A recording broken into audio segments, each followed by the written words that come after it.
We're going to be changing the name of the Gulf of Mexico to the Gulf of America. People really don't even know if Denmark has any legal right to Canada and the United States. That would really be something. Intimidation et provocation. Donald Trump enchaîne les déclarations choc. Selon lui, le Canada, le canal de Panama ou encore le Groenland, tous ces territoires doivent passer sous le contrôle américain.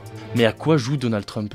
On ne doit pas être surpris, c'est Trump comme au premier mandat, il aime la brutalité, il aime bousculer, il arrive à la table de la communauté internationale, il secoue la table et il voit ce qui se passe pour essayer d'obtenir ici ou là des avantages pour lui et pour son pays. Le mandat de Donald Trump n'a pas encore commencé qu'il donne le ton de sa future politique étrangère, une politique offensive, et l'une de ses premières cibles, c'est son voisin canadien. Quand Justin Trudeau démissionne de son poste de Premier ministre ce 6 janvier, Donald Trump ne retient pas ses coups. Dans la foulée, il réaffirme vouloir faire de son voisin du Nord le 51e État américain.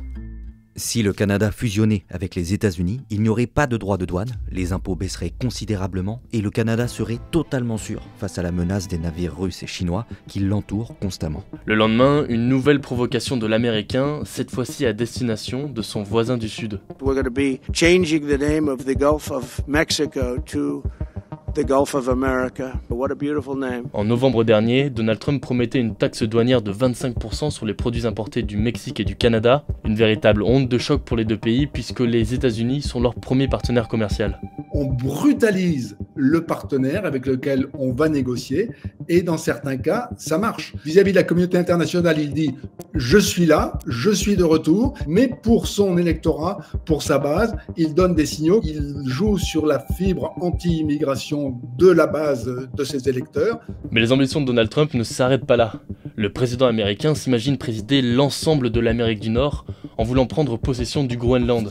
Le Groenland, c'est ce territoire autonome rattaché au Danemark qui regorge de terres rares et de ressources en minerais, comme de l'or, du zinc ou du fer. Et cette idée, elle n'est pas nouvelle dans la tête de Donald Trump. Déjà pendant son premier mandat, il déclarait vouloir acheter le Groenland. Ouais, à l'image d'une grosse transaction immobilière. They should give it up because we need it for national security. Car l'île de glace, elle est convoitée pour sa position stratégique au carrefour entre l'Amérique, l'Europe et la Russie.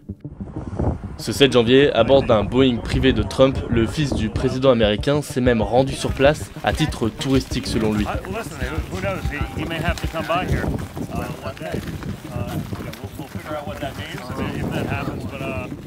Quand on parle d'atout stratégique, le canal de Panama entre aussi dans le viseur de Donald Trump.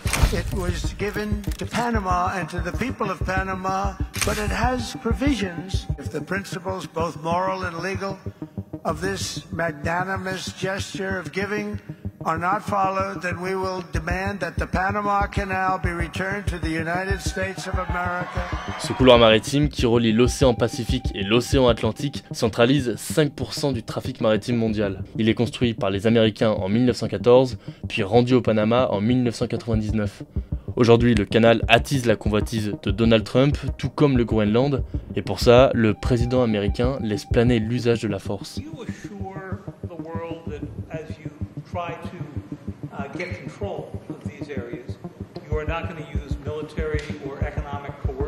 No. Il est clair que ça n'aura pas lieu. Les États-Unis sont un pays démocratique avec une constitution. On ne part pas en guerre simplement parce que le président le veut. Il faut le soutien du Congrès. Il ne l'aura pas. Il n'empêche que ces déclarations ont provoqué des manifestations et des tensions diplomatiques. Au Mexique, Vamos a llamarle América Mexicana. Se oye bonito, ¿no? au Panama, Cada metro cuadrado del canal de Panamá y su zona adyacente es de Panamá y lo seguirá siendo. La soberanía e independencia de nuestro país no son negociables.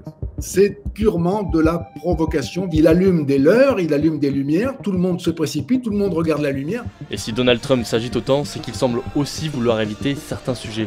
Depuis plusieurs mois, le 47e président américain martèle ses promesses. Une fois au pouvoir, il assure qu'il mettra fin à la guerre en Ukraine, qu'il arrêtera le chaos au Moyen-Orient et empêchera la Troisième Guerre mondiale. C'est beaucoup plus facile pour lui de parler de la guerre au Groenland que de la guerre en Ukraine. Et ça, c'est la méthode Trump typique. Je préfère d'ailleurs parler du Groenland et de Panama plutôt que de l'Ukraine et de Gaza, parce que là, je ne sais pas trop quoi faire. Alors, je détourne l'attention et je fais semblant de monter des opérations qui visent le Groenland et le canal de Panama. Thank you very much.